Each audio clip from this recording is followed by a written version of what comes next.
I used to think I understood what losing everything meant, until the night I sat alone in my darkened office, staring at the final dissolution papers of my company, my signature trembling at the bottom. Blake and Bloom Designs, my dream, my pride, my lifeline, was officially dead. And the man who promised to love me, my husband Ethan, had emptied our accounts and vanished with another woman before the ink was even dry. With nowhere else to go, I drove to my parents' mansion, praying they'd help me and my little girl, Lily. Instead, my father looked me in the eyes and said, "You're a disgrace," before slamming the door in my face. That night, I wrapped Lily in blankets and held her inside our cold truck, trying not to break. I thought life had already taken everything from me. But I was wrong. Life was just getting started. If I close my eyes, I can still see the life I thought would last forever. Back then, I woke up every morning truly believing that I was finally standing on steady ground. I was Olivia Blake, a woman rebuilding herself after years of self-doubt, fear, and compromise. And for a brief, shining moment, I actually thought I'd made it. My studio, Blake and Bloom Designs, sat on the corner of Maplewood Street, a renovated brick loft that still smelled faintly of cedar from the shelves I built myself. Sunlight streamed in through the oversized windows, spilling across fabric swatches and color boards like gold dust. Clients walked in with tired eyes and walked out smiling, clutching sketches of the home they always dreamed of. This wasn't just a job to me.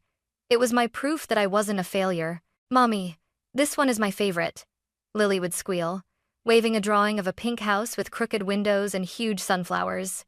She'd sit cross-legged on the rug with her crayons while I measured layouts or took calls, humming little songs that somehow made the chaos of work feel like magic. I'd kiss the top of her head and whisper, "One day, this will all be ours, sweetheart. A life we build together." For a while, I believed it. Even Ethan, my husband, seemed supportive, at least in the beginning. He'd stop by the studio with iced coffee and say, "Liv, you're killing it. Maybe you'll be the millionaire in this marriage." He'd say it with a laugh, like he meant it, like he was proud of me. But looking back now, I can see the cracks, tiny ones at first, barely noticeable unless you squinted. The way he'd flinch when I talked about long-term plans. The way he'd say, "Don't work too hard," in a tone that wasn't concern, it was discomfort. The way his phone always seemed to flip face down when I walked into the room, but I ignored all of it. Because when you want to believe your life is stable, you don't look too closely at the weak beams. You just pray nothing heavy falls on them. And for a while, nothing did. Business picked up. Clients booked me 3 months out. I even hired a part-time assistant, Melissa, whose entire personality revolved around her overly enthusiastic love of coffee and her habit of labeling everything, even the label maker. We laughed a lot in that little studio. We dreamed a lot. I dreamed of expanding to a second location. I dreamed of finally paying off debt. I dreamed of saving enough to give Lily a backyard where she could run barefoot without worrying about broken glass or apartment complex traffic. At night, after putting Lily to bed, I'd sit beside Ethan on the couch. He'd scroll through his phone, and I'd scroll through design boards, whispering, "I think things are finally turning around." He'd nod, almost distractedly, and say, "Yeah, looks like it." I didn't know those were the last peaceful nights I'd have for a very long time. I didn't know that success, for some people, doesn't inspire love, it awakens resentment. And I definitely didn't know that the foundation of my life, my marriage, my business, my family, was already splintering beneath me. Quietly, silently, just waiting for the moment everything would collapse. The day everything collapsed didn't arrive with thunder or warning. It arrived quietly, like a thief who already knew the house better than I did. It started at 9:14 a.m. I remember the exact time because I always checked the clock before starting my morning consultations. Lily was sitting at the studio table drawing butterflies while Melissa sorted invoices. Then my phone rang. Unknown caller. Normally, I'd ignore it during work hours, but something in my gut twisted. "Hello, this is Olivia." "Miss Blake?" a hesitant male voice replied. "This is Andrew from First Tennessee Bank. I'm calling regarding your business account." A chill crept up my spine. "Yes? Is something wrong?" There was a long pause, the kind that tells you the answer is yes, and it's going to hurt. "Your account has been fully withdrawn. All funds. The total balance is now 0. My pen slipped from my hand. That's impossible. There should be over $200,000 in that account." I'm looking at the records right now, he said gently, like he already knew he was delivering a death sentence. The withdrawals were made by the authorized secondary account holder, a Mr. Ethan Blake. For a moment, I forgot how to breathe. My husband? I whispered. Yes, ma'am. The room spun. Melissa's voice faded. Even Lily's humming turned distant. I managed to choke out. There must be a mistake. Ethan would never, he's not even involved in the business. I'm sorry, the banker said quietly. But your husband withdrew everything over the last 3 days. I ended the call without replying. My hand trembled so violently I nearly dropped the phone. I dialed Ethan. Once. Twice. 3 times. Voicemail. I tried again. On the 6th attempt, he finally picked up. His voice was calm. Too calm. Hey, Liv. You took the money, I said, barely breathing. Tell me you didn't. Tell me you didn't empty our entire business account. He sighed. Look, before you freak out. Ethan, that money wasn't just ours. It wasn't just business funds. It was payroll, rent, client deposits. My voice cracked. It was our daughter's future. Well, he said, I guess you should have thought about that before putting everything in your name. What are you talking about? A woman's voice giggled in the background. My blood froze. Ethan, where are you? Who is that? He exhaled in that annoyed, condescending way he used when he didn't want to deal with something. I'm done, Liv. I'm done with all of it, your business, the stress, the constant work. I found something better for myself. Better? My voice broke. Better than your wife? Your daughter? You'll be fine, he said. You always land on your feet. Then, with the coldness of someone who never loved me at all, he added, and honestly, you were holding me back. Click. Just like that, he was gone. I stared at my reflection in the studio window, eyes wide, skin pale, chest tight. For the first time in my life, I didn't recognize the woman looking back.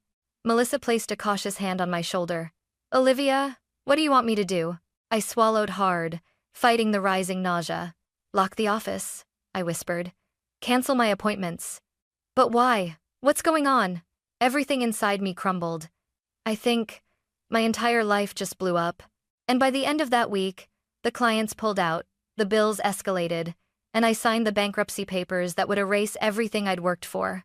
But nothing hurt as much as the moment I had to kneel in front of my daughter, look her in the eyes, and say, Baby, things are going to be different now. The day after the bankruptcy became official, I sat in my truck staring at the faded dashboard, trying to convince myself this wasn't real. The engine rattled like it was seconds from giving up, much like me. Lily sat in the back, humming softly, hugging her stuffed rabbit. Mommy, can we go to Grandma and Grandpa's house? They have a big yard. I want to play on the bridge. Her little voice trembled with hope, and I exhausted, terrified, desperate, let myself believe for a moment that maybe my parents would help. They were wealthy, powerful, respected. They lived in a mansion with 12 bedrooms and a fountain in the driveway. They could spare a sofa for a few nights. They could spare love. They could spare something. Yeah, baby, I whispered. We're going. As I drove toward Knoxville, my stomach twisted tighter with every mile. Memories flashed. Dad lecturing me about responsibility. Mom criticizing me for thinking too small. Both of them insisting I marry someone like Ethan because he came from a good family. I had disappointed them my entire life. But surely even they had limits. When the mansion finally appeared, glistening behind black iron gates, Lily gasped. It looks like a castle. To her, maybe it did. To me, it looked like a test I was about to fail.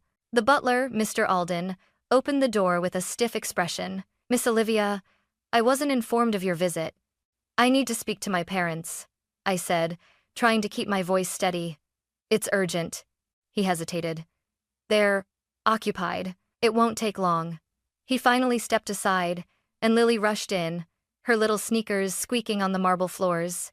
The scent of polished wood and expensive perfume filled my lungs, suffocating me with familiarity. This was the house I grew up in, but it never felt like home. My father, Gregory Blake, appeared at the top of the staircase, dressed in one of his tailored charcoal suits, even though it wasn't a workday. His eyes, cold, sharp, calculating, landed on me with immediate irritation. Olivia? What are you doing here? His tone sliced through me. I need help, I said quietly. Just for a short time. Just until I get back on my feet. Lily and I. My mother, Vivian, descended the stairs, her expression already twisted in disapproval. Good Lord, Olivia, you look like a mess. My throat tightened.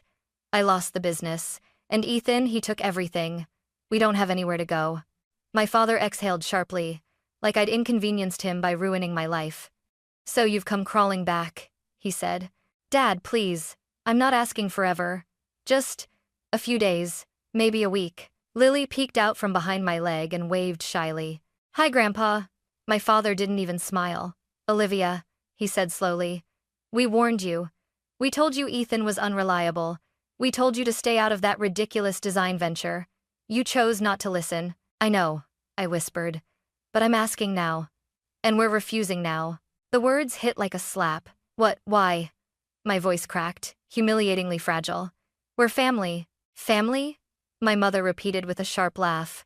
You mean the daughter who embarrassed us with her failed marriage and failed business? Vivian, my father snapped, then turned back to me. We cannot be associated with this level of incompetence. It affects our reputation. The Blakes do not take in failures. I stared at him, stunned. Dad, we're homeless. He reached into his wallet, pulled out a $50 bill, and shoved it into my hand like I was a beggar on the street. That should help you with gas.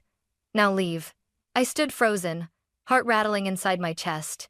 Lily tugged my shirt. Mommy, why is Grandpa mad? I opened my mouth, but nothing came out. The silence stretched thick, suffocating, final. Then my father turned away and walked up the stairs without looking back. The butler opened the door behind me. Cold wind rushed in, and as the door slammed shut in my face, something inside me broke silently, completely, irrevocably. I took Lily's hand and walked back to the truck, each step heavier than the last. I had lost my business, my marriage, my safety, my family. And now, staring at the steering wheel through blurry eyes, I realized we had nowhere left to go. The first night Lily and I slept in the truck, I kept telling myself it was temporary, just a bump, a pause, a terrible mistake that would be fixed in the morning. But morning came, and nothing changed. The motel wanted payment we didn't have. Shelters were full. My phone battery hovered at 8%. My bank account held $6.41. So the truck became our home. It was a fading blue Ford with peeling paint and a heater that only worked if you kicked the dashboard twice and prayed. I spread Lily's blanket across the back seat and handed her the one remaining stuffed rabbit she hadn't lost during our chaotic move. Mommy, she whispered. Is this camping again? Her eyes were so hopeful that my heart twisted. Yes, baby, I lied softly. It's a special kind of camping. But camping wasn't supposed to feel like shame. Camping wasn't supposed to smell like cold metal and fear. Over the next few days, I followed a routine I had never imagined I'd learn. Wake up stiff from sleeping upright. Brush teeth using bottled water in a gas station parking lot. Wash Lily's face with baby wipes. Eat granola bars for breakfast. Apply for jobs using free Wi-Fi behind a cafe. Hope no one noticed we hadn't been home in weeks. By day 3, something dark began to settle inside me. A sense that the world was shrinking, pressing me into a corner I couldn't escape. By day 5, that sense turned into panic. Not for me, but for Lily. She was quiet. Too quiet. She slept more, ate less, and her normally bright cheeks turned pale. One night, as rain hammered the roof like 1,000 fists, Lily whimpered in her sleep. Her forehead burned under my hand hot enough that I jerked back in fear. Mommy, my tummy hurts, she whispered. Oh God, my voice trembled. Baby, look at me. Her eyes were glassy, unfocused. My breaths came fast, shallow, like my body couldn't take in enough air. I needed a hospital. But hospitals meant money. Money meant we needed insurance. Insurance meant we needed a home address. We had none of those things. I pressed my forehead against hers, whispering, Stay with me, Lily, please. Her tiny fingers curled weakly around mine. I spent that night awake, wiping her with the last cool water we had, listening to her small breaths rasping in the dark. Cars whooshed by on the wet road outside, taillights smearing into red streaks through fogged windows. I felt the full weight of my failure collapse onto my chest until I could barely breathe. I thought of my parents in their warm mansion. I thought of Ethan laughing somewhere with his new woman. I thought of the business I had poured my soul into gone. I thought of Lily lying there, burning up, because her mother wasn't strong enough to protect her. At some point, I broke. I pressed my face into my hands and sobbed quiet, shaking. Desperate sobs I tried to silence so Lily wouldn't hear, but she did. Half asleep, she murmured. "Don't cry, Mommy. I'm okay." Her voice was so small, so fragile, and so brave. I held her against me, rocking gently, wishing I could give her warmth I didn't have. Hours passed. The rain softened. The sky began to lighten, but the fever didn't break. And just as I felt my strength slipping completely away as I whispered a prayer into the cold morning air, begging for anything, anyone, any sign that the world hadn't abandoned us, someone knocked on my window. A sharp, deliberate knock. Not the police. Not a stranger asking us to move. A voice spoke through the glass. "Are you Olivia Blake?" And in that moment, I didn't know it yet, but everything was about to change. The knock on the window startled me so violently that my heart nearly stopped. For a second, I thought I was dreaming. The world outside was still washed in that pale, blue-gray color that comes just before sunrise, and rainwater dripped down the glass like melting silver. I wiped my eyes with the back of my sleeve and slowly lowered the window, praying it wasn't the police telling us to move again. Instead, a woman stood there beneath a dripping umbrella. Tall, composed, wrapped in a dark coat that looked far too elegant for this abandoned parking lot. Her eyes met mine steady, assessing, almost concerned. "Are you Olivia Blake?" she asked. My voice cracked. Who are you?" She didn't answer immediately. Instead, her eyes flicked to the back seat where Lily slept, cheeks flushed, hair damp with fever. "You need help," she said quietly. It wasn't a question. I swallowed hard, shielding Lily instinctively. "I can't pay for anything. If you're with social services, please just give me one more day. I'm figuring things out, I swear." She raised a hand, calm and controlled. "I'm not from social services. My name is Clara Hudson. I'm the personal house manager for Mr. Declan Ward." The name hit me like a distant echo, familiar, but blurred by time. I don't know anyone named Declan Ward." Her expression softened just slightly. "He knows you." "What?" Clara took a small step closer, her umbrella tilting so the rain no longer hit my open window. "Mr. Ward is dying. Terminal lung cancer. He has requested repeatedly that we find you before his time runs out." A cold shiver crawled down my spine. "Why me? I've never even met him." "You have," Clara said gently. 12 years ago. And that's when it hit me. The highway. The flames. The overturned car. The man I pulled out before the fire spread. The ambulance sirens. My trembling hands covered in blood and soot. The memory flashed so vividly that I felt the heat again. "That was him?" I whispered. Clara nodded. "Mr. Ward never forgot your face. You saved his life and disappeared before anyone could thank you. He's been looking for you ever since." The world tilted. "But why now?" "Because," she said, her voice lowering, "he has very little time left, and he insists there are things he must tell you before he dies."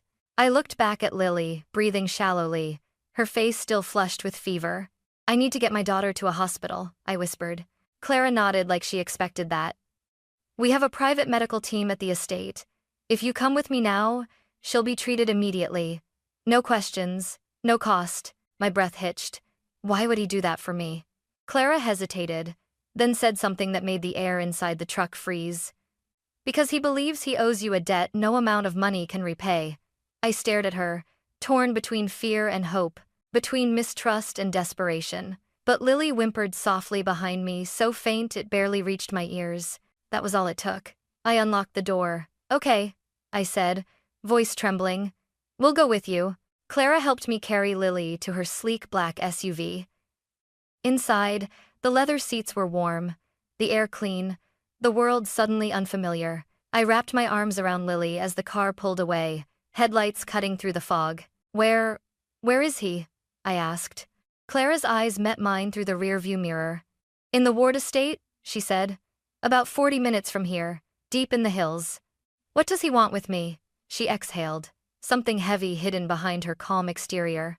"I think he wants closure, and to give you something important before he goes." I held Lily tighter. Outside, the city receded. The forest thickened. The sky darkened again as rain returned.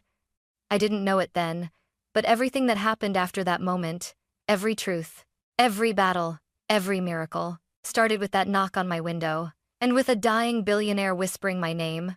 The Ward estate appeared out of the fog, like something pulled from a forgotten fairy tale, vast, stone-built, quiet, almost sacred. The iron gates opened automatically as Clara's SUV approached, revealing manicured gardens drenched in rain and lit by warm golden path lights. But as beautiful as it was, my eyes stayed glued to Lily's pale face in my lap.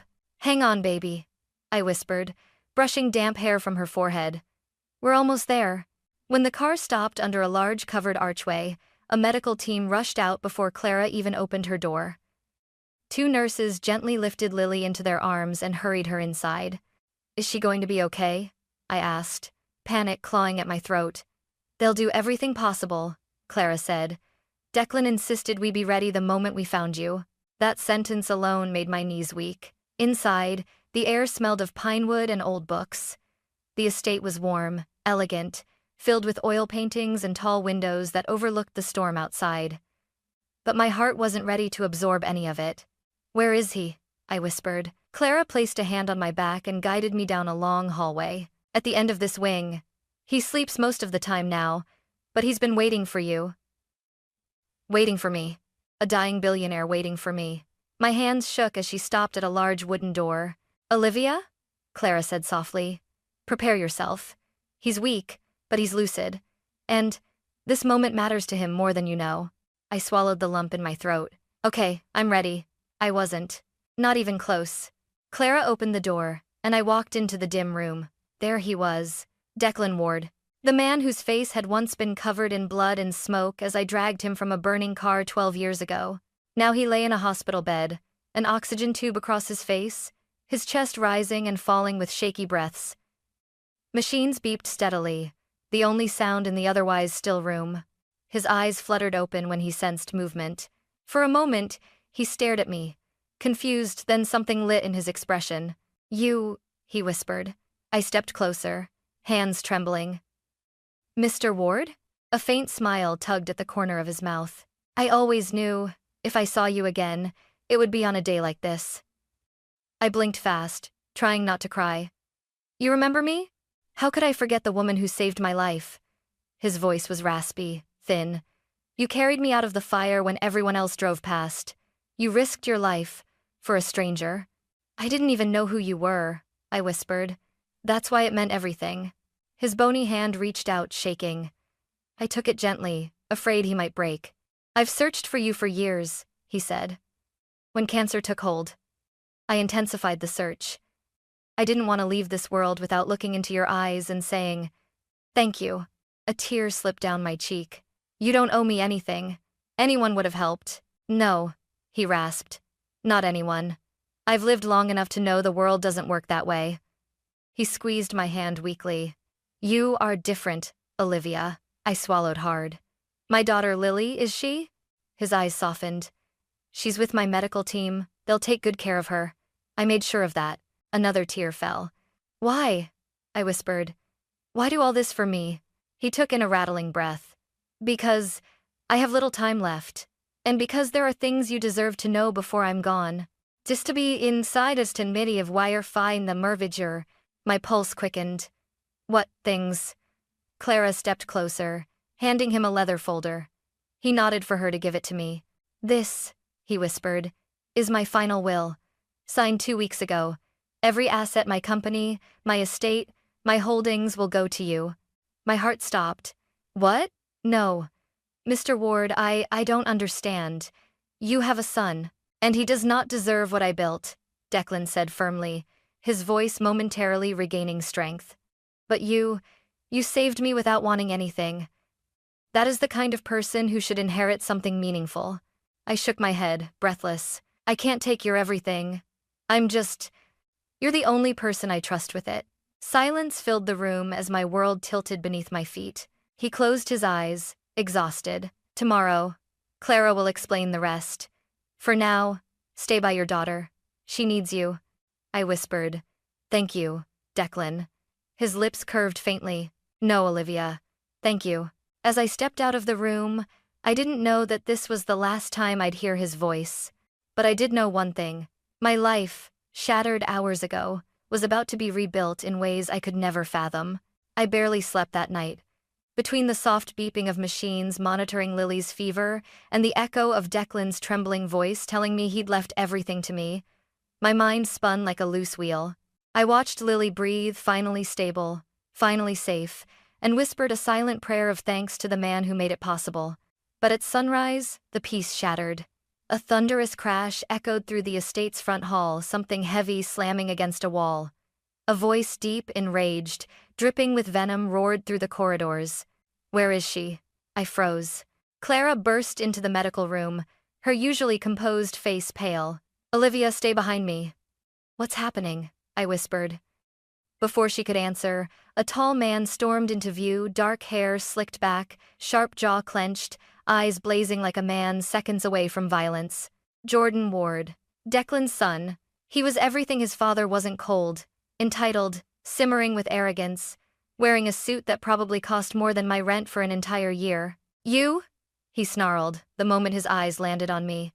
"You're the parasite my father brought into this house?" Clara stepped between us. "Jordan, this is not the time." "Shut up." He shoved her aside so hard she stumbled. Instinctively, I positioned myself in front of Lily's bed. "Don't touch her," I hissed. Jordan scoffed. "Relax. I'm not here for your kid. I'm here for you." He marched toward me, waving a crumpled document. This right here, this is a joke." He thrust the paper into my chest. "My father's new will. Leaving everything to some nobody who drags her daughter around in a rusted truck." I didn't pick it up. I couldn't move. "You think I don't know what you're doing?" he went on. "You found out my father was dying, and you swooped in to manipulate him. Classic gold digger move." My mouth opened, but no sound came out. Jordan leaned close, his voice dropping to a hiss. "You played him, but you won't play me." Clara finally regained her footing. "Jordan, your father made that will weeks ago. It was his choice." He spun on her. "And why should anyone believe you? You've always been loyal to him, too loyal. Honestly, I'm starting to think you're in on this." Clara flinched but didn't reply. I finally forced out the words. "I didn't manipulate him. I saved him 12 years ago. I didn't know he was a billionaire. I didn't even know he remembered me." Jordan let out a bitter laugh. "Oh, how convenient. A touching little hero story." Then he sneered. "Tell it to the judge." "The judge?" I repeated. He jabbed a finger at me. "You think I'm letting you walk away with my father's company? His estate? His legacy? No. I'm filing a lawsuit. Fraud, coercion, mental incompetence. Pick one, I'll use all three." My stomach dropped. Clara stepped forward again. "Jordan, your father was fully aware when he signed that will. Jordan cut her off by ripping a vase from a nearby table and hurling it across the hallway. It shattered into glittering pieces. "Don't tell me what my father thought," he roared. His breath was heavy, erratic. His rage filled the mansion like smoke. Finally, he pointed at me again, this time with a cold, calculating calm. "You have no idea who you're dealing with. I have lawyers who eat people like you for breakfast. You're nothing, Olivia. Nothing but a passing charity case," he latched onto at the end. He stepped closer, his face inches from mine. "And I swear, I will make sure you lose everything he tried to give you." Just then, another voice cut through the tension. "Jordan, stop." We turned. A nurse stood at the end of the hall, tears brimming in her eyes. "He's gone," she whispered. The words struck like a thunderbolt. Clara pressed a hand over her mouth. I felt my knees weaken. Even Jordan, whose rage had consumed the entire room, froze mid-breath. "What did you say?" he demanded. "Mr. Ward passed away a few minutes ago." Silence. For the first time, Jordan's expression faltered not into sorrow, but into shock and disbelief. "My father is dead?" he muttered. The nurse nodded. Jordan's jaw twitched. His eyes shuddered. Then, quietly, dangerously, he said, "Then prepare yourself, Olivia. Because now, I will burn the world to take back everything he left you." He turned on his heel and stormed down the hall. Clara stepped beside me, her voice shaking. "He won't stop, Olivia. He's worse than Declan ever feared." I swallowed, my hands trembling. "What do we do?" Her eyes darkened. "We open the letter Declan left you. The one he said would explain everything. My heart pounded, because deep down I already knew. Whatever was inside that letter was going to change everything again. Clara led me into Declan's study, a quiet room with mahogany shelves, oil paintings, and a faint scent of old leather and dust. Rain tapped against the tall windows like impatient fingers. The entire estate felt heavier, as if it too had learned that Declan Ward, the man who saved my daughter, the man I once saved, was gone. Clara handed me a sealed envelope. "This," she whispered, "is what Mr. Ward wanted you to have when Jordan came after you." My fingers trembled as I broke the seal. Inside was a handwritten letter and a second envelope stuffed with documents. I unfolded the letter first. "Olivia, if you are reading this, it means my time has ended. And Jordan has begun the war I feared he would. You deserve the truth, all of it." My breath caught. 12 years ago, the accident that nearly killed me was no accident. My brakes weren't defective. They were cut. A cold wave washed over me. I continued reading. Jordan was the one who ordered it. He wanted to force a board takeover and gain control of Ward Tech. When I survived, he panicked and staged it as a mechanical failure. I covered my mouth. "No. No, that can't be true," I whispered. Clara placed a hand on my shoulder. "Declan never lied. Not about this." I kept reading. "When you saved me, you ruined his plan. You gave me time to uncover the truth. I gathered evidence but never released it. Because despite everything, he was still my son. But I knew one day he would hurt someone else. And now, he's come for you." A tear slipped down my cheek. "Olivia, you are the only person I trust with my legacy. You are the only person he fears. Use the evidence. Protect yourself. Protect Lily. And protect what I've left you." His last line made my chest twist. "Where the world failed me, you did not." Declan Ward. My hands shook as I opened the second envelope. Inside were financial transfers linked to Jordan, emails coordinating with a mechanic to ensure brake malfunction, a confession letter from a former employee, security footage stills, Jordan's forged documents, a signed affidavit from Declan himself. My lungs tightened. "This is enough to bury him," Clara whispered. I closed the folder, wiping tears. "No," I said. "It's enough to stop him." The courtroom. The lawsuit came fast. Jordan filed it before Declan's body was even prepared for burial. The media devoured the story. Mystery woman inherits billionaire's empire. Son accuses stranger of manipulation. Ward estate war begins. I entered the courtroom holding Lily's hand. She clutched her stuffed rabbit, terrified but brave. Jordan sat across from me in a designer suit, smirking like he'd already won. His attorney stood. "Your Honor, my client's father was mentally incompetent and heavily medicated when he signed the will. Miss Blake exploited his state for financial gain." My lawyer, appointed by Declan himself, rose calmly. "We have evidence that says otherwise." Jordan scoffed loudly. "Oh? What evidence could some broke single mother possibly have?" I stood, heart pounding, and placed the leather folder on the judge's desk. Jordan froze. His face went white.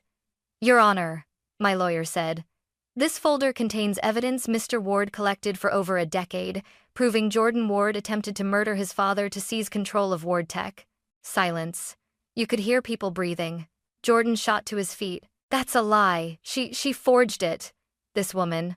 The judge slammed his gavel. "Sit down, Mr. Ward." Jordan's lawyer flipped through the documents, his hands shaking. Confusion, horror, defeat. One by one, he placed the pages down. "Your Honor, these signatures, these financial trails, they're real." Jordan lunged toward me, eyes wild. "You ruined everything. You—" Security restrained him. "Let go of me. That money was mine. That company was mine. She deserves nothing." The judge struck the gavel again. "Enough." Then, after reviewing the evidence for 20 agonizing minutes, he delivered the final blow. The court upholds the will of Declan Ward. The estate, including Ward Tech, legally belongs to Olivia Blake. Mr. Jordan Ward will face criminal investigation for attempted murder. The courtroom erupted. Jordan screamed. Lily clung to me, trembling. And I finally breathed for the first time in months. After the verdict, outside the courthouse, flashes from cameras blurred into white sparks. "Miss Blake, are you staying on as CEO? Will you press additional charges?" What are your plans for the Ward legacy? I held Lily close, shielding her. My only plan, I said softly, is to honor the man who trusted me, and to build a life where my daughter never fears the cold again. As we drove back to the Ward estate, now our home, I looked up at the sky. For the first time since everything began, I didn't feel abandoned. I felt chosen. I felt protected. And somewhere, I hoped Declan Ward was finally at peace.